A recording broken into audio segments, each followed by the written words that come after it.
आपको तो पता है। एक सवाल ये था कि जातिगत जनगणना हो रही है देश में 1931 के बाद, करीब 100 साल बाद, कैसा मानते हैं इसको? हाँ, मुझे अच्छा लगता है यदि पहलगांव पे दुर्भाग्यपूर्ण हमला ना होता जी। पहलगांव में, तो शायद मुझे अच्छा लगता कि वहाँ एक शब्द चलाया भारतीय जनता पार्टी ने और देश के बुद्धिजीवी लोगों ने कि देखो साहब, धर्म पूछ के गोली चलाई, जाति नहीं पूछी।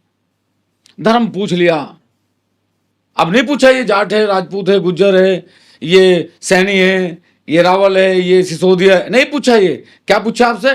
बताइए कौन सा धर्म है आपका? उन्होंने कहा हिंदू।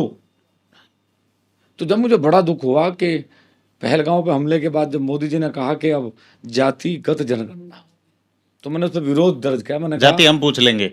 हमने कहा कि जी। यार, आतंकवादियों ने पूछा धर्म और आप गणना करवा रहे जाति की। आपको गणना करनी चाहिए तो धर्म की करनी चाहिए। पर आप चूंकि ठाकुर पूर्ण सिंह लिखते हैं, राजा महाराजाओं के शासन में भी तो होती रही है जातिगत जनगणना, दिक्कत क्या है? कोई दिक्कत नहीं।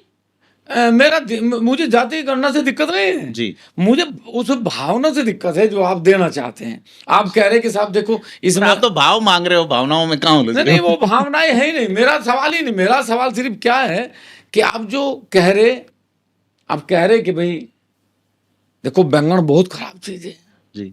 बैंगन नहीं खाना चाहिए, ये पेट में दर्द करता है, और फिर शाम को घर जाके कहो बैंगन बना, ये बहुत अच्छी चीज है। तो ये दो चीज नहीं हो सकती। आप या तो ये मत कहो कि हिंदू राष्ट्र घोषित करेंगे, कल पता लगा कि कल सबसे ज्यादा दलित है, तो फिर ये दलित स्थान थोड़ी होगा, पीड़ा स्थान थोड़ी होगा, फिर भी तो हिंदुस्तान होगा ना। तो हमारा निवेदन है कि वो ठीक है, सरकार की अपनी पॉलिसी है, सरकार की अपनी बात है, मेरा उससे कोई ऐतराज नहीं है। लेकिन फिर आप अगर जातिगत जनगणना है तो फिर आप धर्म की बात ना करें। ना करें। तो किसान की जाति क्या है? बेसिकली एक मुद्दा चलता है राजस्थान में खास करके कि भाई किसान तो जाट है, आप ठाकुर हैं, राजा महाराजा रहे हैं आप लोग, तो कैसे आप किसान हो सकते? किसान की जाति सारी दुनिया में जितने भी जीव हैं सबकी जाति किसान है। जो जैसा बोएगा वो ऐसा ही काटेगा। कोई किसान जाति से अलग नहीं हो सकता।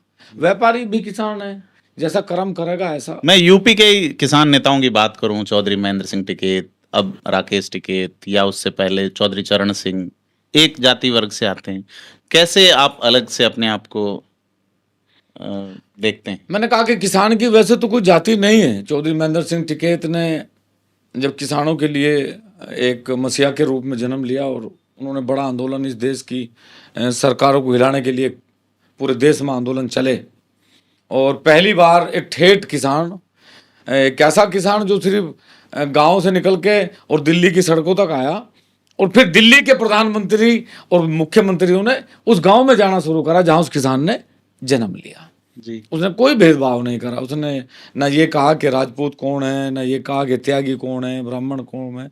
उन्होंने एक परंपरा चलाई कि एक किसान एक हुक्का। जी। तो सब लोगों ने उसे भरा, उसे पिया, लेकिन क्योंकि राजनीति है तो बख्शेगी तो नहीं। जी। इसलिए राजनीति ने उन्हें भी नहीं बख्शा, और फिर एक राजनीतिक दल का निर्माण हुआ बीकेडी, और 14 विधायक उसकी जीत का आए, और उसके बाद फिर कहीं ना कहीं राजनीति की भेंट सारी चीजें चढ़ती चली गई, जिसका दंश आज तक हम लोग झेल। आप कैसे बचेंगे इससे? बचने या का इस ये, और जाना चाहते हैं कि 14-15 मैं अपने भी राजनीति से नहीं बचना चाहता। जी। कोई 1% भी नहीं बचना चाहता।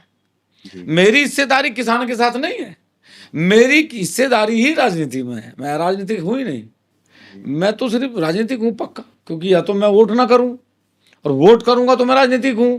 और जब तक मेरी राजनीति में हिस्सेदारी नहीं होगी, जब सब 543 सांसदों में 272 किसान सांसद नहीं बैठेंगे, तो मैं जब तक हिस्सेदारी कैसे तय करूंगा? तो मेरी लड़ाई है राजनीतिक नहीं है, मेरी लड़ाई तो संपूर्ण राजनीति है, संपूर्ण राजनीति। तो आप अभी किसान थे, अब आप पॉलिटिक्स की बात कर रहे हैं। हैं। जी, देश का हिस्सेदारी है। जो पहले राजा थे, राजा अकेले लड़ने के लिए थोड़ी जाता था, राजा के साथ लड़ने के लिए सेना, प्रजा, सब 36 कौम, और 36 कौम के लिए राजा लड़ा, क्योंकि लड़ाई धर्म की थी नहीं, जाति की नहीं थी। अगर जाति की लड़ाई होती तो अकबर के सामने महाराणा प्रताप जी का सेनापति हाकिम खान सूर थोड़ी होता।